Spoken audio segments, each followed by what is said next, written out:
శంకుస్థాపన ప్రారంభోత్సవాలు చేయడంతో పాటు ఈరోజు ప్రజల్లో తనకున్న అభిమానాన్ని ఈరోజు మనందరికీ కూడా చూపించిన మీ అందరి అభిమాన నాయకుడు సోదరుడు ప్రవీణ్ గారికి ప్రత్యేకంగా ధన్యవాదాలు నమస్కారాలు తెలియజేసుకుంటూ ఈరోజు ఈ కార్యక్రమానికి ఏదో అంటారు కదా, ప్రతి మహిళ విజయం వెనకాతలో ఒక మగాళ్ళు ఉంటారు అంటారు, కానీ ఈ మగాడి విజయం వెనకాతలో ఒక మహిళ ఉంది.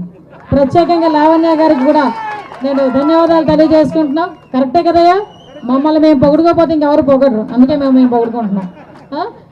నిజంగా చెప్తున్నా, వచ్చిన దగ్గర నుంచి అబ్జర్వ్ చేస్తున్నా, ప్రవీణ్ గారిని ఎంత ఆదరిస్తున్నారో లావణ్య గారిని కూడా అంతే ఆదరిస్తున్నారు పెదకూరుపాటు ప్రజలందరూ కూడా. ప్రత్యేకంగా ధన్యవాదాలు. ముఖ్యంగా మీ అందరికీ తెలుసు, ప్రత్యేకంగా మీ ఇన్ఛార్జ్ మినిస్టర్ గారి గురించి నేను చెప్పక్కర్లే.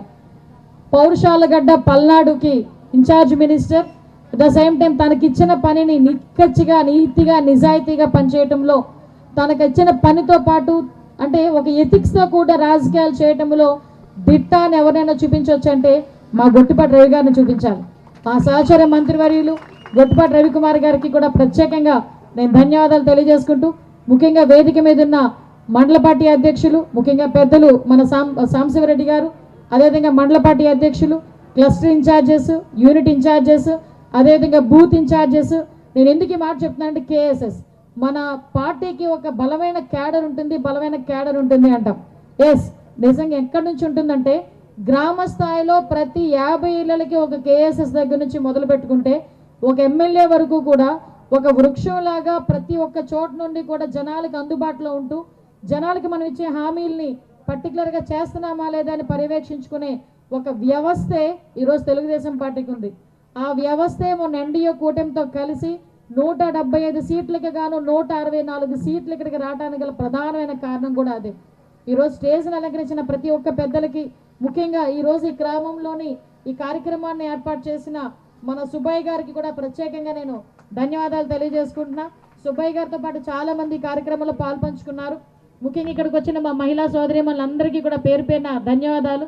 నిజంగా పల్నాడు అనేసరికి పౌరుషాల గడ్డ అంటాం, కానీ మగాళ్ళకి ఎంత పౌరుషం ఉంటుందో దానికి మించి పౌరుషం ఉంటుంది మా మహిళలకి.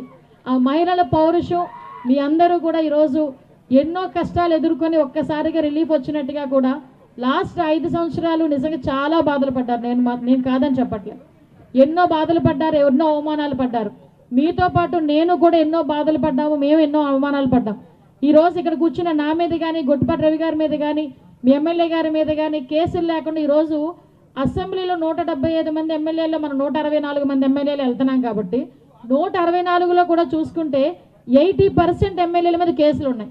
అదేదో మేమే కూనీలు ఏదో తప్పుడు పనులు చేసావు కాదు, అన్నీ కూడా లాస్ట్ గవర్నమెంట్ మీద ఇది తప్పు అని చెప్పినందుకు మా మీద పెట్టిన కేసులే. సో మీతో పాటు మేము కూడా సఫరర్స్మే. కాబట్టి మేము ఇంకో విషయం చెప్పినా, నా మీద అట్రాసిటీ కేసు ఉంది. ఈ రోజుకి కూడా కడప కోర్టుకి ఆ అట్రాసిటీ కేసు విషయంలో నేను కడప కోర్టుకి అటెండ్ అవుతున్నా. అంటే ఆ లాస్ట్ గవర్నమెంట్ ఎన్ని అన్యాయాలు చేసింది, అక్రమాలు చేసిందని చెప్పేదానికి ఒక ఎగ్జాంపుల్గా మీకు చెప్తున్నా.